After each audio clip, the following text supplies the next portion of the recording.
up, guys? Welcome to another edition of Lights Out, baby, episode number 65. Your huge Smash Factor preview. That is going to be one of the main topics we're going to be talking about because the newest S-tier event, Smash Factor, A-tier, S-tier, whatever, hype tier, because it's going to be hype as hell, is coming at you this weekend. So can't wait to talk about that.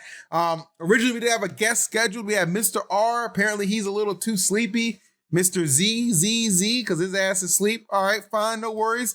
Light making the comeback on today's episode, except no one's heard from him in 4 days. So, wow, that's a little tough as well. So a lot of things happening right now, and I wish we could give you some actual answers, but here we are, Cosmos. Here we are.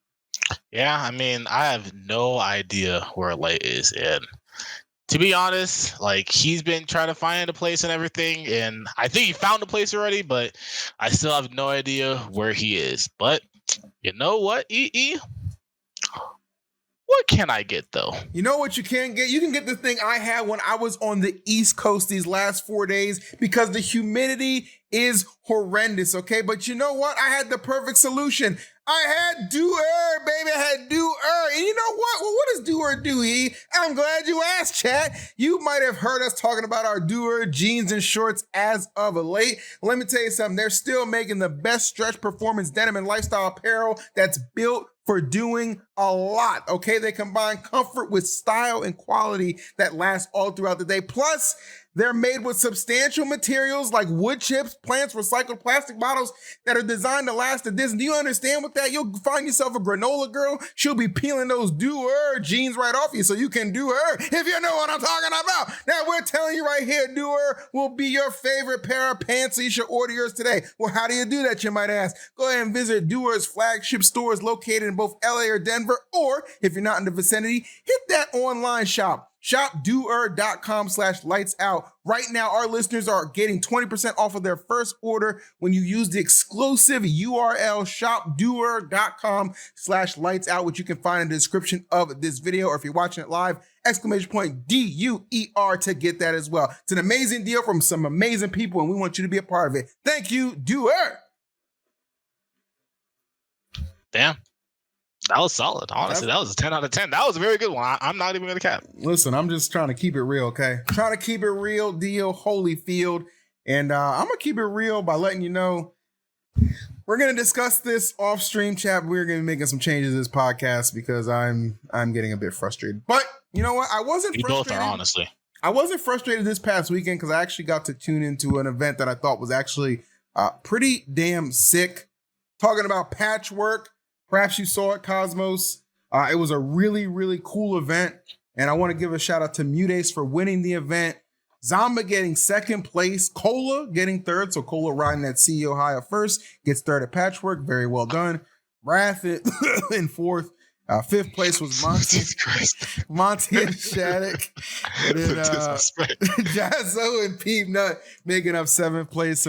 Just short of top 8, Mystery Goblin, Apollo Kage, the usual suspects. So okay, so there's actually a good amount of things that I want to talk about from this tournament because I think this actually has a lot.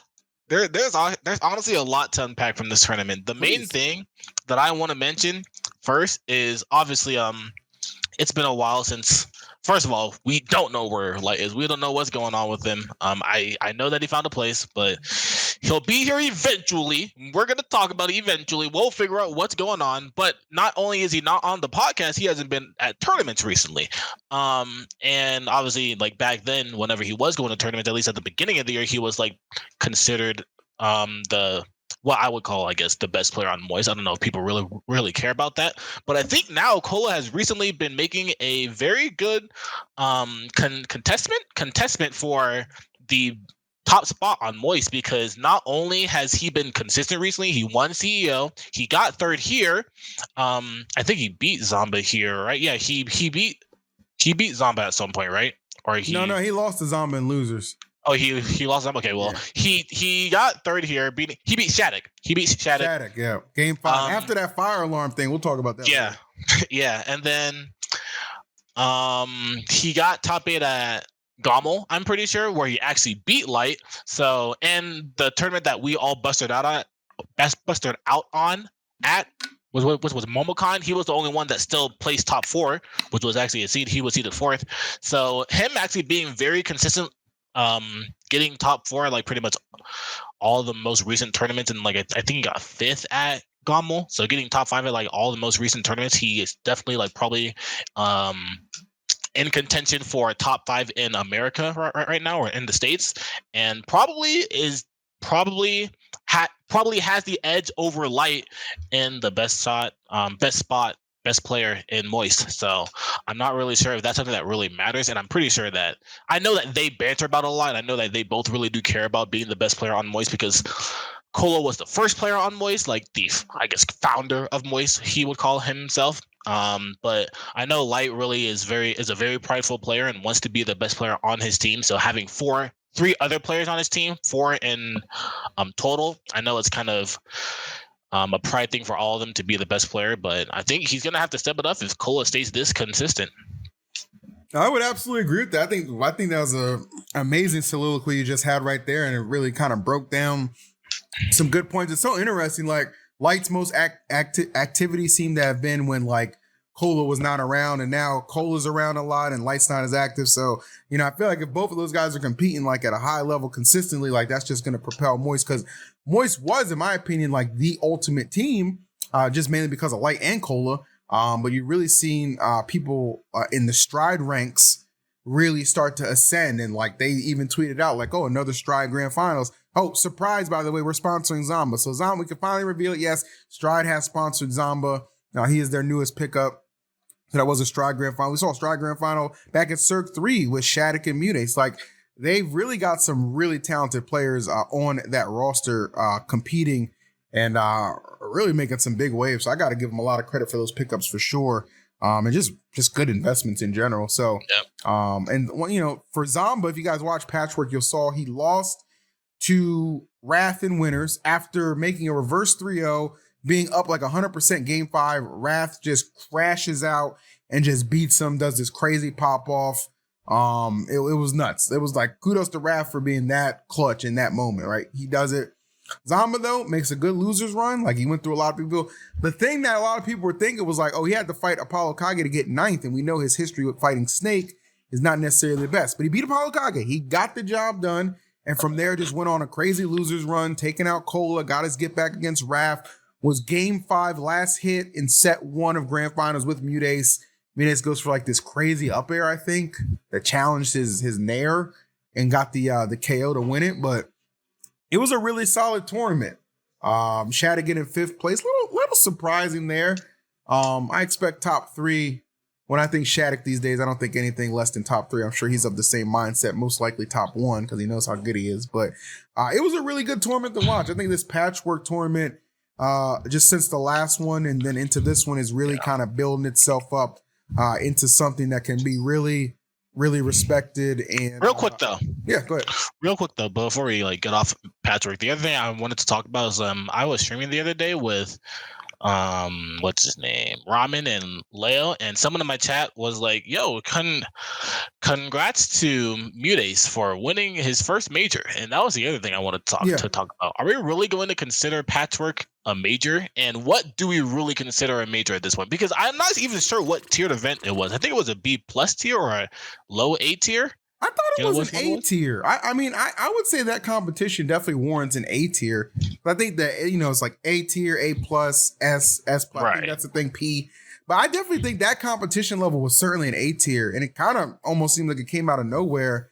So kudos to them, man. I mean, barely an A tier, as someone said in the chat, but an A tier nonetheless. Absolutely, that competition was legit, because there was a couple people there in that at that tournament who had just got top 8 at CEO and then get like 9th place or 13th place at this event. So yeah, that to me tells me like, yeah, like it wasn't. But it's like, that is what I'm thinking about. It's like, what do we really consider a major? Like, do we consider, because there's B+ tier, which is still like people are very happy whenever they win a B+ tier, and then there's A tier, then there's A+ tier, then there's S tier, then there's S plus tier, then there's P tier. So obviously P tier is the highest tier, but what are we really going to call a major tournament when there's all these tiered tournaments? Like, when do we say like, oh, this person really won a major when they just won an A tier, when there's theoretically like A plus S plus P tier, 4 tiers that are above A tier at that point? Like, is that really necessarily a major? And I know that like whenever it comes to like the top player perspective, it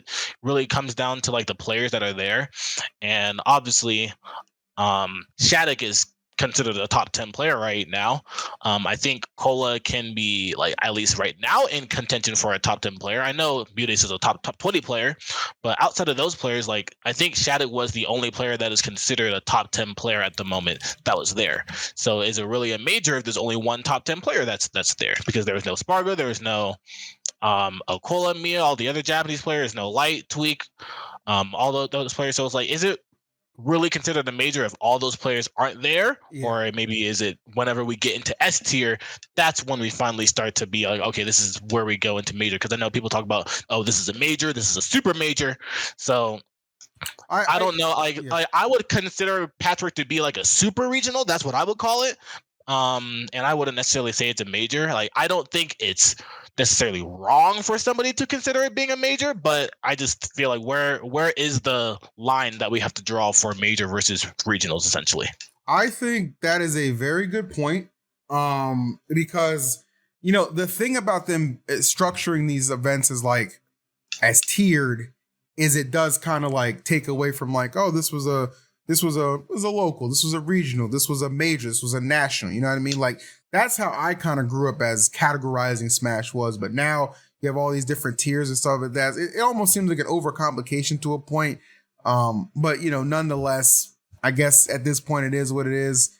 It's I would say like, okay, you won Patchwork. My opinion, you won a major, but it's recognized it wasn't like the highest honor you could have for a major, right? Does that make sense? Right. Yeah, exactly. Yeah, it's tough for sure. But nonetheless, congratulations to MuteAce for winning that, and to Zomba for making a crazy losers run. Good to see him back. Hope you're motivated again, Jim. And I'm glad I guess the sponsor curse didn't really bother you because you didn't announce the sponsorship until you got the grand final. So big brain play right there. Big brain play. I see what you did. There was another tournament that took place that I would like to shout out as well. It was a tournament that to me, I just want to shout out because it just once again shows the consistency of somebody I believe is going to be easily ranked top 3 this season right now. Top 3 or 4 at worst, but it was a tournament in Japan. Itsusu Kushima, number 4, won by Hurt. Jogibu getting second place. Shout out to Jogibu having a bit of a resurgence here because his ass was getting cooked for the longest time, I remember. I was only talking about Karage being that Falcon to watch out for, but Jogibu bouncing back with second place. Goryoka getting third, and then nice. Another snake player. Some other niggas, yeah. I'll give it up, man. Like, I think we really have to show like the attestment to Hurt's consistency. Because it's looking pretty unmatched right now, to where we're looking at all these tournaments that he's winning. And we're like, damn, he's winning all these tournaments. But it's not just that he's winning. Every time I see him winning these tournaments, he's not dropping a set. It just says that he wins without any sets drops. Like, at this point, I want to know how many games he's dropping whenever he's winning these tournaments, because it looks like he's 3-0ing a lot of people. And like maybe he's dropping like 2 or 3 games at max. So he is.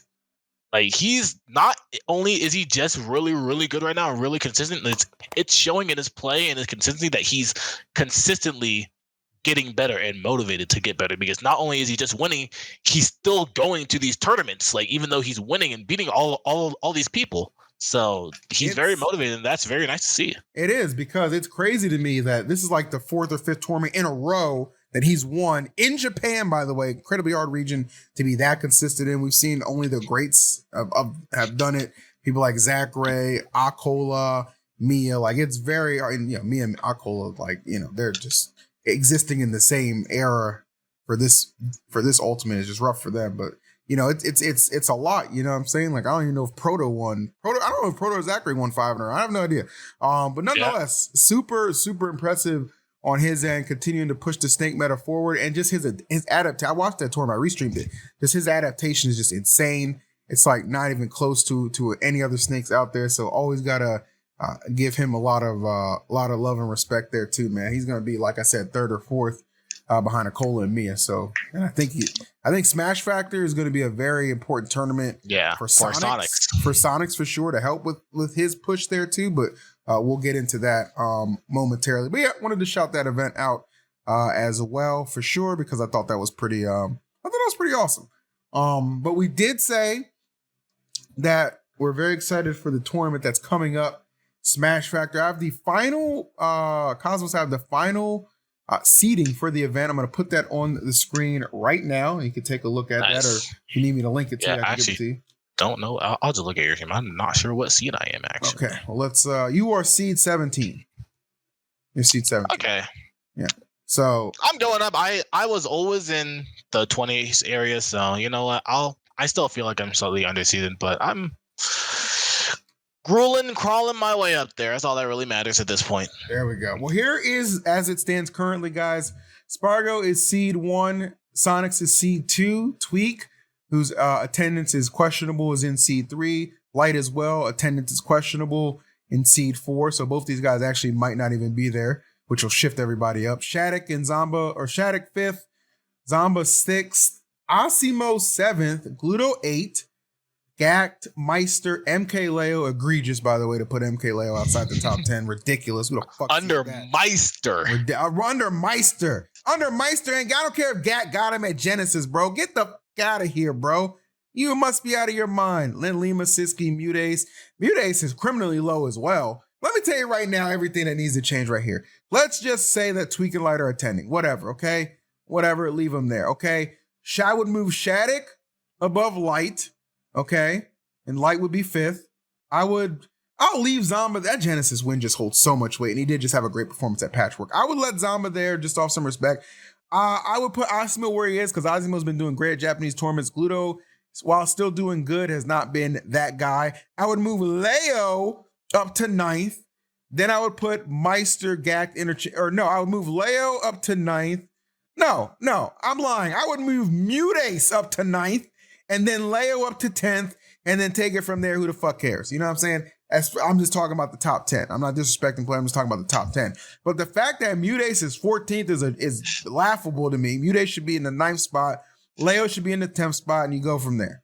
All right, get out of my top 10. That's what I think. But this is all the people who will be attending. I mean, you can go all the way down to like seed 37. That guy Mo is really good too. Chag is 29th, Beastly 31. There's a lot of strong names here at this tournament. So even if Light and Tweak aren't able to attend, we are still looking for a hell of a good tournament, which I can't wait to restream. Thoughts on Smash Factor, Cosmos? This is gonna be a whole. It's gonna be nice to have a tournament like this, because it's been a really long time since we've had a tournament like this in a while. Because I think the last time we've had a major was like what I would consider at least a super major, or anything close to a super major level, where a lot of the top players went to was Gommel, and that was like in the middle of May, so it's like 2 months ago at this point. So I want to see what people have been cooking up, if people still have been like keeping the same drive that they had for the game, or not. Maybe that's why there hasn't been as many big tournaments during June. There's been a lot of regionals, but not like super major tournaments or major tournaments. So it is going to be interesting to see, especially with the competition being in Mexico. I feel like Mexico has a very good mid-level player base. So it's going to be pretty interesting to see all these players try not to get upset in pools, like I did last year, and Zomba did last year too. There was a good amount of players that actually got upset in pools last year, because the Mexican players are just very, very good. Tough. So it's going to be very interesting to see all those players get into the top 64 area, and then it's going to be interesting to see how the players do now after having 2 months to basically like marinate on the game, and just have all the time that they need to basically get better and basically duke it out again, because this is also the last tournament for this ranking period for Luma rank. So I know that a lot of people do want to get their points in to like either clinch the ranking system, clinch top 20, clinch top 10, or clinch, I guess, top 4 for Sonics. I know Sonics is probably one of, if not the player that has always been a consistent grinder or a consistent practicer, and still is at this point, even with all the other games coming out, all the stuff that's like been going on with Smash, with other games, like people are like basically trying to like pivot out and stuff like that. So it's going to be cool to see if people that are trying to pivot out still basically have it in Smash. Yeah, no, I agree with that. I mean, it's such a loaded competition, but I'm happy for Mexico because I think Mexico's one of the most deserving regions. So I'm glad they have a big event like this. City's a hell of a TO. My apologies, I can't make it down. Every year it seems like something just comes up. It's very disappointing, but I will be supporting and watching it for sure and showing it lots of love because it's a great event. Prediction on who's gonna take the event, and no, you can't say yourself just because. That's too easy. I mean, to be honest, I think I'm getting top 8 this tournament. I don't know if I'm gonna win because I haven't played in a while. Like I started playing recently, and honestly, I've been playing better. I feel like I've been playing better than I did before I stopped because I took a break to play multiverses, and then recently I started practicing with Ramen and SkyJ and Leo. And I feel like I've been playing a lot better, which is very strange. So I'm actually very excited for this tournament. So I do think this could actually be the tournament that I do top 8 at, and I really do like my bracket too because I have to play Big Boss into Spargo, and those are like not so toxic matchups. With a lot of the characters that are here in this bracket are pretty toxic, so I'm pretty happy about my bracket. But the one that I would think would win is honestly just Sonics, just because I know that with everything happening, and people like not really focusing too much on Smash anymore, I know that Sonics is like the most consistent grinder in Smash, so I feel like the consistency will end up showing in his gameplay. I think the only rough patch he might have to go through is Shattuck, because that matchup I know he really hates playing against Corrin, but I know that he has been playing with Spargo's Corrin a lot more recently, and I have tuned into his streams recently. He has been going Roy against Corrin because I know that matchup is really hard for Corrin. So I'm not sure if that's something that's actually going to end up happening, but if he does not run it into Shattuck, I do think that he would honestly just end up taking this tournament with moderate ease. He's still gonna have to try. He's still gonna like drop some games, especially if he plays Spargo. They usually go back and forth, but I do think if he plays Spargo in winners finals and grand finals, he would take 2 sets over 3. Okay, I think that's fair. And like I said, like that would go a long way. I don't know why my camera's fucking up, but whatever. I mean, everything today is just a shit show. So whatever. But yeah, that's a good point. I would say I'm gonna go with the guy who should have been seeded 10. But I guess I understand why they put GOAT at 11, because it just means he's gonna drop the other one because he's getting number 1. You see what I said? You put him at 11 because he's dropping a 1 because he's gonna beat a 1. MKLEO taking this whole tournament down, baby. I can't wait to see the Joker God himself explode on the competition. It's gonna be fantastic. Leo, I'm rooting for you, number 1, baby. Number uno in this case. Go get that job done. Go get that title, boy. Go get that title. You're honestly fishing at this point. I don't even know what else to tell you. You're reaching. You're super reaching at this point. I ain't reaching, bro. I ain't reaching, brother. I'm preaching. There's a difference. There is. I mean, I'm not gonna doubt it, because I was playing with Leo recently. It was difficult. I was doing pretty well, but I could see, like, he also said that he was really inspired recently. So he's motivated. I know he's motivated. I can see it in his gameplay. I could 100% see it in his gameplay. So I'm not gonna doubt it. I definitely think, I always believe that Leo can just honestly decide to win whatever he wants. If he's just like, you know what, I'm tired of losing, and what better place to do it than his home region. 100% agreed with you, bro. I think it's one of those things too, where like you just know, like he wants to show up on this stage of all places. So, yeah, I mean, somebody in the chat said, oh, he's gonna get 49th. Let me tell you something. Would you ever bet on the GOAT MKLEO getting an absurd place like 49th? I would never bet on Leo getting 49th. I don't think he's ever gotten 49th in like the history of Smash, but I am pretty curious at what I could bet on, honestly. Well, you know what? I'm sure you and our listeners are curious what they can bet on. Let me tell you about our friends at Prize Picks. I know you guys are excited for this one because Prize Picks, as I always let you know, is America's #1 daily fantasy sports app with over 5 million active members. That's insane, bro. Prize Picks is the easiest and most exciting way to play your daily fantasy sports. Unlike those other trash-ass apps, on Prize Picks, it's just you against the numbers. It's that simple. If you're looking for promotions, Prize Picks has got you covered every single week. From lowering select player stats and projections on Tuesdays to help with your lineup hit or getting your entry fees back if you have a losing lineup on Friday. You know, they just want to make it easy for you to make your gambling experience that much more fun. Me personally, I keep telling you guys all the time, I've many a times turned a $10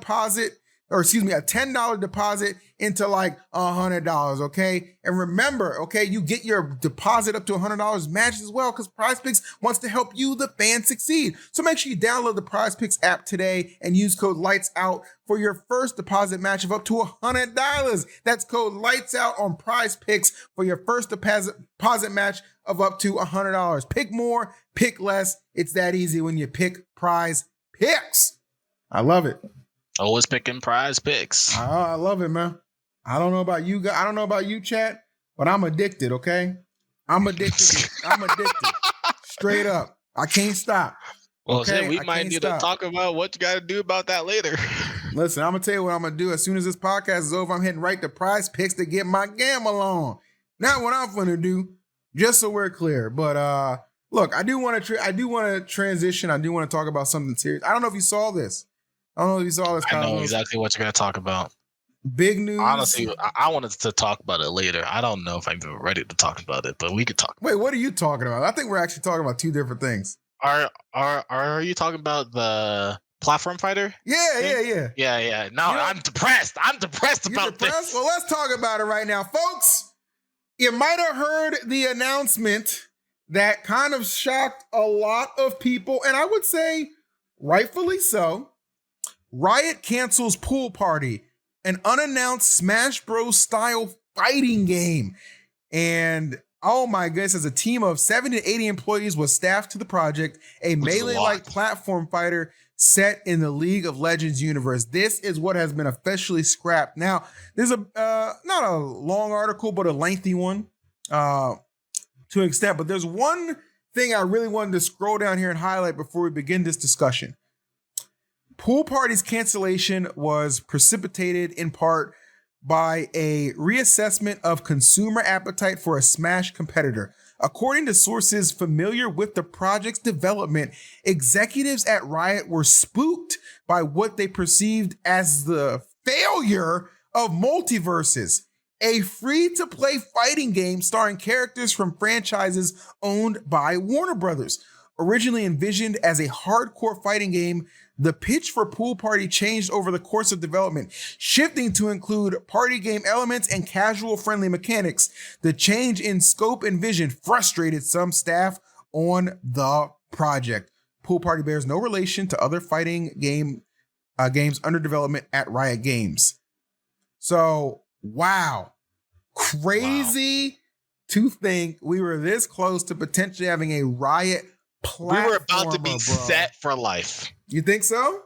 We were about to be set for life. That's exactly what they said. And it really upset me so much. And it still does upset me so much. I was talking to Bam about it earlier today, and he did put it a lot more into his perspective for me, like why it made more sense, why they ended up doing it. Because if you think about it, Multiverses pretty much was their business plan. Yeah. Which is their business plan for pretty much all of their games, because all Riot games are free to play. So essentially what Pool Party, I guess, is what like the code name was for it, I guess they were going to change it at some point. But their business plan or marketing plan for Pool Party was essentially going to be, hey, exactly what we do for all our other games. We're going to say that this is a free-to-play game. You can play it for free, download it on pretty much any console on maybe not on the Switch, because like that would be a complete competitor, but like you can download it on PlayStation, Xbox, PC, and you can play it for free, and you can just support us by buying skins if you want. And I wouldn't, not gonna lie, they definitely would have done it better than Multiverses did it too, because I feel like Multiverses is not so great in their marketing. I think they do a lot of other things that are better, but like their honestly biggest hindrance to their success right now is how they are marketing and like the choices they are going with, like releasing stuff in their game and stuff like that. So Riot knows how to do everything. Honestly, they do everything very, very, very well. That's why we know that 2XKO is going to be very successful, and the platform fighter honestly would have been, in my opinion, just as successful, if not more successful, because the platform fighter genre is a very huge market. But I was talking to Bam, and he really put it into perspective for me by saying, when they look at multiverses as their business model, because they basically had their same business model, um, they look at their player retention, and even though there's still a good amount of people playing multiverses, like 10 to 20,000 people playing multiverses, which is still a lot of people, and that's a very healthy game. They look at like the retention percentage, and the peak of multiverses was like 150,000 people playing concurrently, and obviously you got like millions and millions of people to try out your game, essentially.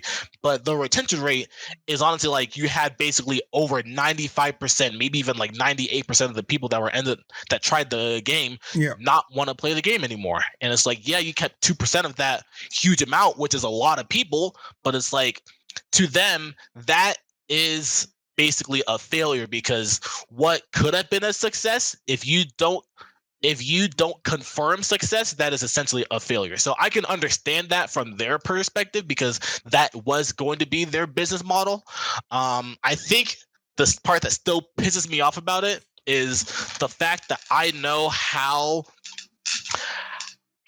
much attention to detail that Riot puts in their fighting games and their marketing and everything surrounding just a single game, that they really put all their eggs in the basket of. So if they did commit to it, obviously they should not be using multiverses as an example. Even though they have the same business model, they should not be using multiverses as an example, because multiverses took the business model and basically flipped it upside down and just did a lot of things wrong.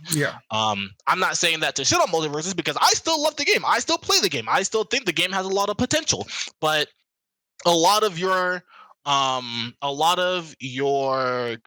consensus around a game always comes from the launch of a game and how the game does when the game is in its beginning phases, or like in its launch era, essentially.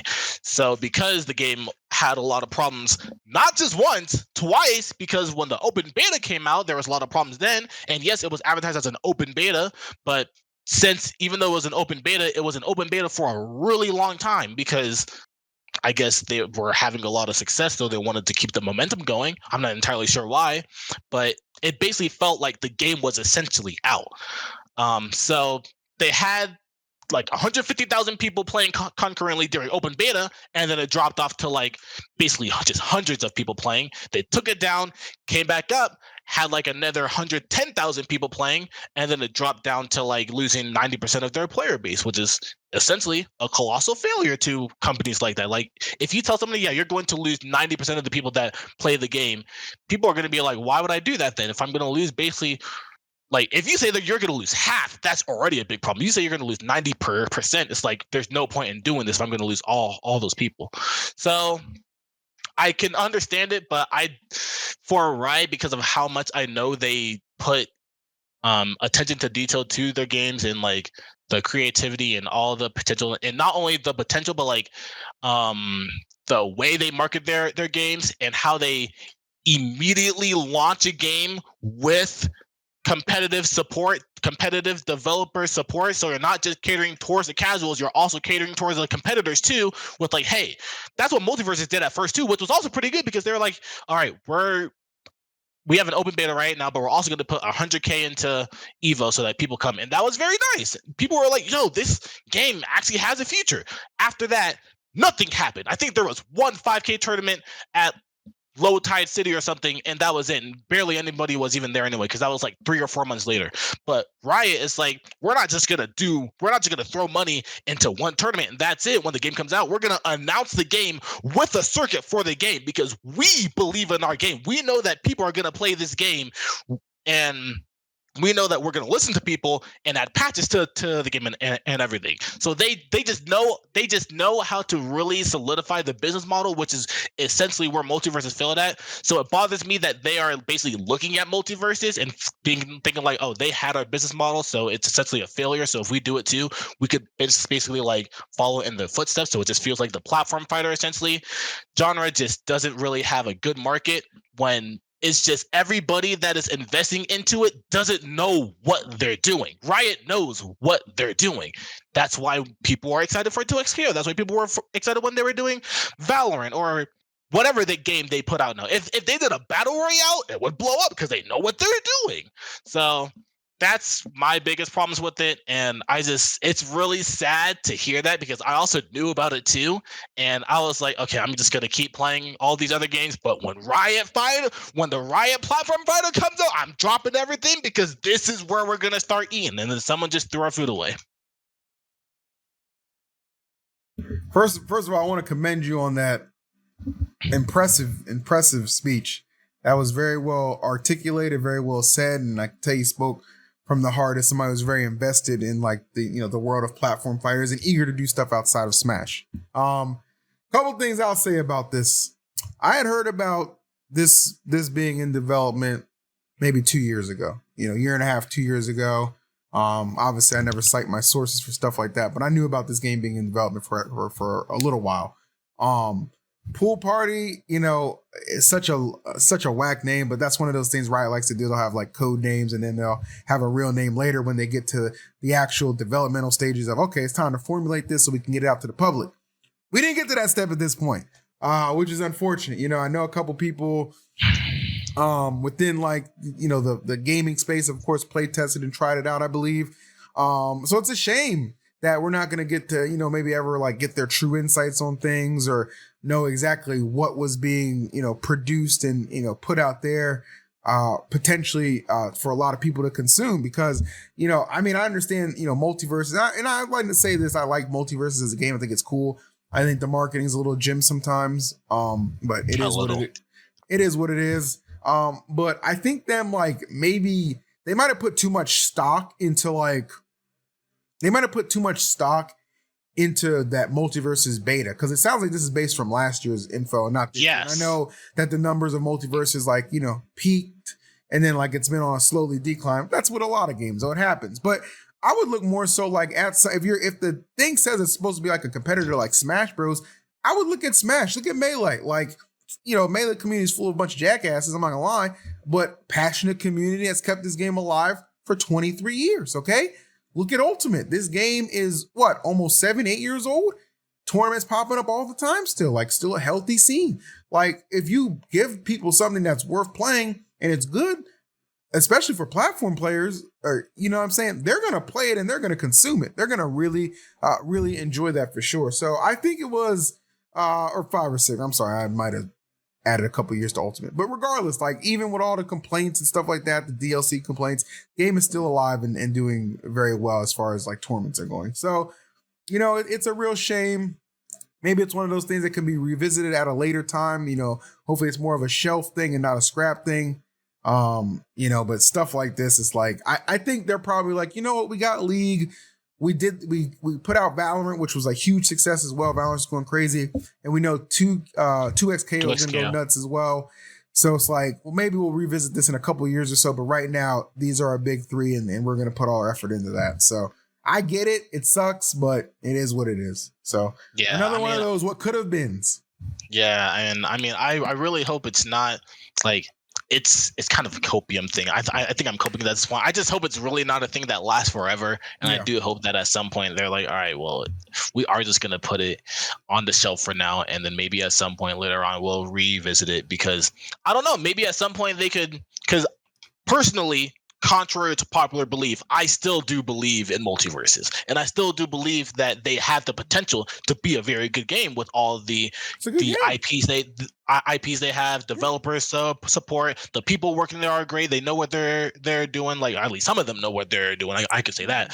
So the fact that they do have the potential, I do think in the future they will like get their shit together and figure it out, and then it'll be a very good game that people are like, oh, it's a very nice game, and like shit is actually like nice to like play now. And then not only that, whenever the game is actually nice to play, and then they reveal like a pass of characters, it'll re-blow up again, and a lot of people will play it, and then the retention will be more. And then maybe at that point, Riot will look at the retention rate at that point and be like, oh, maybe now I can, like, maybe we were wrong about the platform fighting base, and like there is a market here that can be sustained essentially, so we can jump back into it, and we know that we can do things better than everybody else. So if Multiverse is getting these numbers, 40,000-50,000 people playing the game, we can at least get 200,000 people playing the game, because we know that we're bigger than them, or like we can do things better than them. So maybe that'll happen. I'm not entirely sure. I don't know. It's I'm just trying to make myself feel better. I get it. And like, yeah, it's sad. I want to point out too, I'm not even gonna put this person's tweet on the screen because it was so fucking stupid. But somebody actually, like, as you know, I'd say 99% of us was like, man, this sucks. This is bad. There's one person I saw tweet out that stupid unpopular decision here, but I actually think we're better off for this. And it goes on to say that the fighting game is, I don't even want to read it. It's just, look, this is not good any way you slice it. More opportunities, more content has just been lost for fighting game players, or excuse me, platform fighters, and maybe fighting game players and content creators. Like, there is no world where this is a good thing. Like, that, I don't even know. Literally, content creators would have been set for life. Commentators would have been set for life. There would have been a lot more commentators. Players 100% would have been set for life. These players would have been. League players are set for life. Valorant players are set for life. I know 2x players will be set for life. These players would have also been set for life. If there is a circuit surrounding this for more than 1 year, it would have been a success. Like, set for life, obviously I could be exaggerating a little bit, but we would have been good for a long time. I agree. Would have been very beneficial for our career. I agree. So we'll see how 2x KO does. Maybe if that like booms and just like trajectory just keeps going and going, maybe they'll revisit this. But for now, that is the update on the rumored, now confirmed Riot platform fighter that was in development that is going on it would seem a permanent hiatus. But that's not the only thing going on a permanent hiatus. Big House! How you doing, Big House? What's going on, guys? Fortunately, it has been announced that the Big House... Fortunately? I said unfortunately. Oh, okay. Cut out for a second. Yeah, unfortunately, the Big House will not be returning this year.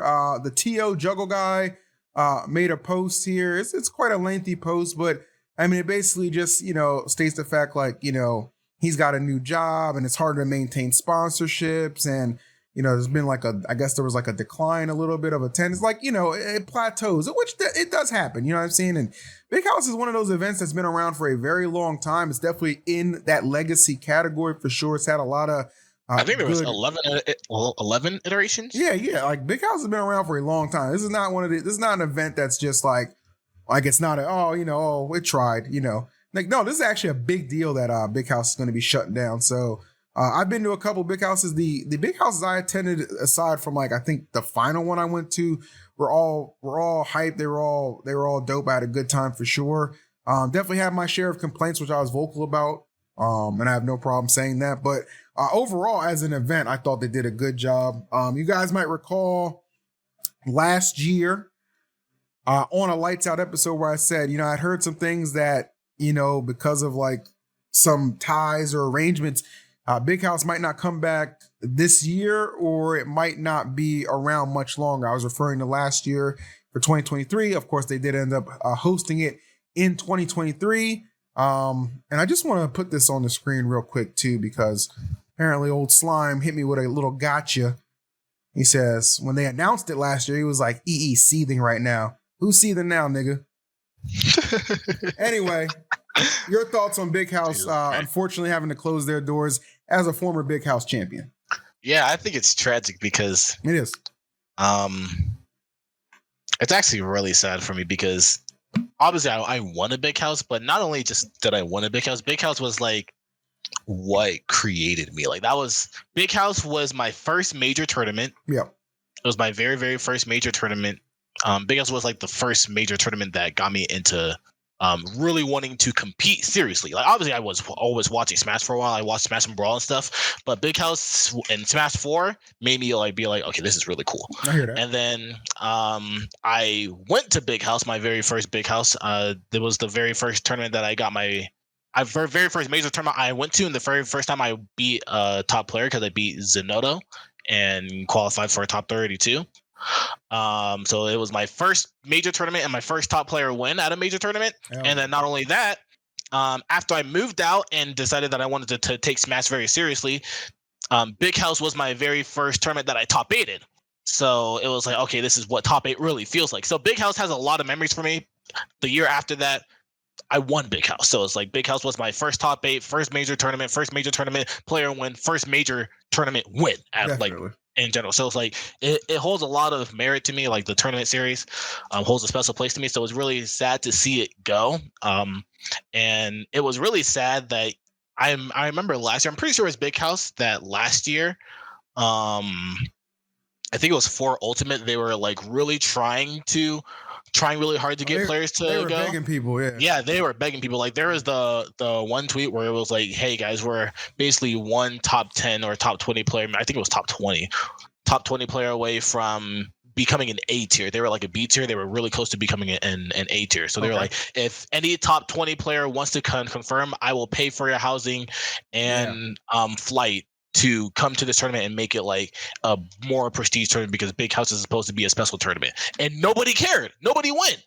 They were like getting Japanese people to translate it for them to like see if even a Japanese player would want to come. So if you're gonna fly out a Japanese player and house them, that's a lot of money. So they really wanted to make it even just an A tier, but nobody ended up going. Obviously, I guess it was last minute too, but it's still tragic to see like the route that Big House ended up going. Obviously, like a lot of it has to be with everything that happened with Smash World Tour and Panda and everything that happened in the Smash Cup in general. But it's really sad to see that Big House just ended up getting caught in the crossfire and ended up having to go down because of that. Yeah, I think too, a lot of like, and we'll joke around here sometimes, but this is like legitimately sad because one, it's never good when we're losing more majors. Like, that's, both games rely on like majors being a thing. So that sucks. Midwest, pretty chill region. Sucks they're losing. They lost Frostbite. Now they're losing Big House. Like I feel bad. Frostbite was great too. Yeah, I feel bad for a lot of the Midwest folks because it's so accessible for them. So that stinks for sure. I mean, I know the ult complaint or even like Smash 4 complaint. Both games was like it always felt like such a little brother compared. Like at Genesis, it's the other game like Melee is the main event, but Ultimate still feels like it's up there, you know what I'm saying? Never really felt that with Big House, you know what I'm saying? So that did kind of rub some people the wrong way, but as an event, it was still chill. It was still cool. But yeah, that's really unfortunate. Hopefully it can be remedied at some point. I don't really know too much about like his personal life and stuff like that, but I know that when something's your baby and you have 11 iterations of it, I know it hurt to write that and stuff like that. So I'm sorry to hear that because, again, despite it being lacking last year for Ultimate, still a legacy event, still deserves the respect. So, it is what it is. But that sucks, man. That sucks. Definitely. We need a new game to infuse some life, bro. We need a new game to infuse some life for sure. But yeah, at this point, I don't even, like Smash is taking like we were definitely insinuating that Smash is like on a downward slope, and like it's like Smash is just like basically stagnating. There's not too much happening. Like it's not getting hit or anything, and there's not too much happening that's making it go down. But now there's really stuff that's like visually showing that the community is getting hit from like multiple different angles, which just sucks to see. And I know that a lot of people are pretty upset to see things like that happen. Obviously so, yeah. I mean, but like we were talking about earlier, like Patchwork seems like they're really trying to cook something up down there in the Carolinas region. The Let's Make Moves series, like that doesn't seem like it's slowing down. They've been consistently gaining steam. Our own event, Watch the Throne, which is going to be an invitational again that we're doing later this year. So there's still things, Don't Park on the Grass is coming back. It's kind of taking the place of Poor Priority, but nonetheless, that's kind of a 1-for-1. It kind of balances out. But yeah, it sucks, but all the best to that team, and hopefully they can bring it back one day. But Cosmos, I mean, damn, when I think about it, bro, we talked a lot about a lot of depressing shit today. I mean, the lack of light, and we don't have any leads on where he is, what he's doing, if he's coming back. The state of that Riot platform fighter that has now been, shelved. Yeah. Very, very depressing news. And then right there, we just had to talk about, dude. Hold on, the unfortunate cancellation of the big house. Yeah, I mean, like if I can explain it to you, like I lost my friend, one of my best friends. I lost like what was basically going to solidify my future, and I lost the thing that basically created my past. So at this point, I feel like I just really need some help. You do need some help, man. You do need some help because you might have lost all that, but nigga, you can find yourself some help right the hell now. Chat, you know what time it is, bro. Our friends over at BetterHelp, they're here to get you out of that funk and into them streets with a therapy experience like no other. If you're thinking about starting therapy, then give BetterHelp a try, okay? It's entirely online and is designed to be convenient, flexible, and suited for your schedule. All you got to do is fill out the brief questionnaire to get matched with a licensed therapist. And guess what? If you're matched and it's not working out, you can switch therapists at any time for no additional charge. You can get it off your chest with the best. I'm talking about BetterHelp. You know how many times I've been down in the dumps, hard to get out of bed, can't even raise my head. I'm damn near dead. But with my friends at BetterHelp, I rose up like the motherfucking Undertaker. And that's how I got it done. Well, you want to know how you can get it done? Visit BetterHelp.com/lightsout today to get 10% off your first month. That's BetterHelp, HELP.com/lightsout. Why delay? Help is available today. Facts. Bars. It's facts. Bars on bars on bars. That's what we do around here. We put I might after this podcast, bro. I might have to actually use that link. Honestly, I think I need some. Come on, man, click it, baby. I said, click it. No doubt about that. But not great episode, guys, for sure. Me and Carlos are gonna do. There's gonna be some changes coming to the podcast for sure. We're gonna make some adjustments and stuff like that, but we'll keep you guys briefed on all that as it does come up. Cosmos, I'm wishing you very good luck this weekend at Smash Factor. I fully believe in you, bro. I know you can do some damage. I know you will do some damage. So let's make sure when we reconvene next week, we got some really good stuff to talk about. In your case, my guy, I believe in you. Thanks, man. Appreciate it.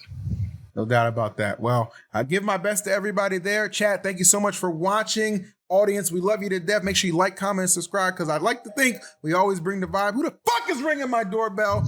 I'm going to go answer that. Peace.